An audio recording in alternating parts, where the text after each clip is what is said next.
Good day, YouTubers, and welcome to Walk the Dog vlog with Sam and Ken. It is a very cold day. Not so cold that I can't hold the camera out without gloves on. It's probably like -10. Don't go on that side of the tree. But when it's windy and that, what do they call it? The wind chill factor. When the wind chill factor goes up, you just can't hold on to this camera. And holding on to this camera with gloves on, no, not gonna work. I could probably do it. Anyway, so I worked all day editing, and first time I had time to get out and walk Sammy. Carol walks Sam before she goes to work, so he's usually pretty good till around this time.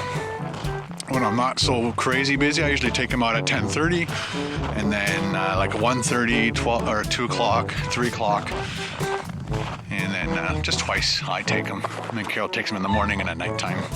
So he gets lots of times to get out, do his thing.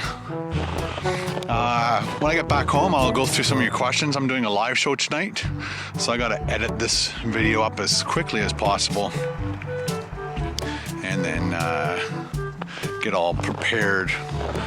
Carol's gone out to dinner with a bunch of people from work, and Ben's working tonight, so Megan will just watch TV in the bedroom, so I got the whole house to myself basically. She just knows not to come out while I'm doing my live show. Haven't put up, I've got lots of postcards from you guys. I thank everybody for those postcards. I just haven't had the time to put the special wall up yet, but I feature when you guys send me your postcards and stuff, I usually feature it in a vlog just to show my appreciation there, and then eventually the wall will be built. One of the things I'd really like to do is move into a bigger house. This is one of my dreams. Move into a bigger house and take over the whole basement for myself, or you know, if you move into a 4 or 5 bedroom house, then I could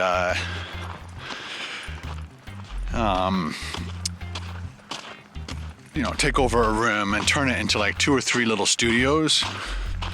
And so have a studio for live shows. Live show can be almost done anywhere, so you don't necessarily need that, but definitely have an editing room. Definitely have a special room set aside to do food reviews. It'd be so cool to have like a little kitchen, a little set, you know, and then you have your lights set up all the time, because it's a bit of a pain in the ass when you have to set up the lighting and get it all ready, but it'd be so nice just to have it already there, and you just walk in, turn the lights on, flip the camera on, and away you go. All right, so as soon as I get back to the house, I'll go through some of your questions, because I think there's a few that I want to respond to. Okay, we're back in the house, as you can see.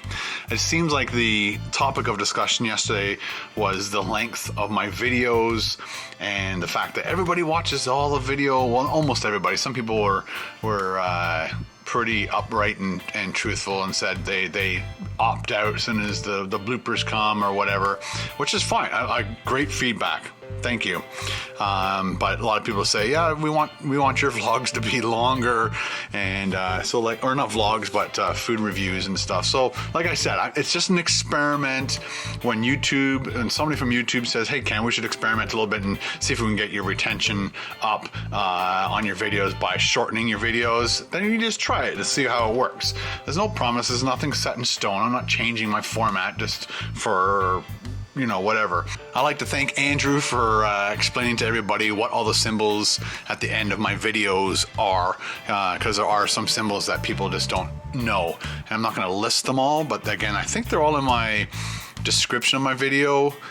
So I have to, as a YouTuber, I have to put my information out across as many social medias as possible, because there are people that just hate Facebook but love Twitter and vice versa, and throughout all the social media. So I have to cater to every single social media out there, because you know, somebody like Andrew, somebody like Faith, the Warrior, Lee, John, Amy, Robert, they all might like different social media. So I have to make sure that I send out my information and my videos and stuff to all those social medias. And Legend Meadow for helping Andrew figure out what StumbleUpon's icon was. Cool. Lee also said, what does retention rate actually do? Because they have a channel and they don't even understand if it matters. So if somebody watches your show from the beginning to the end, then your show is valuable to an advertiser.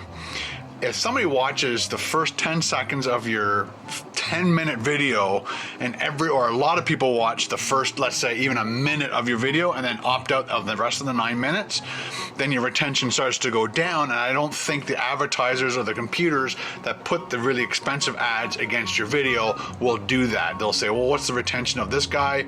This is just what I think. This is not 100% set in stone because Ken said so. This is me trying to figure out, you know, well, why does YouTube want me to get a better retention? And it must be because of that, because it's all about money.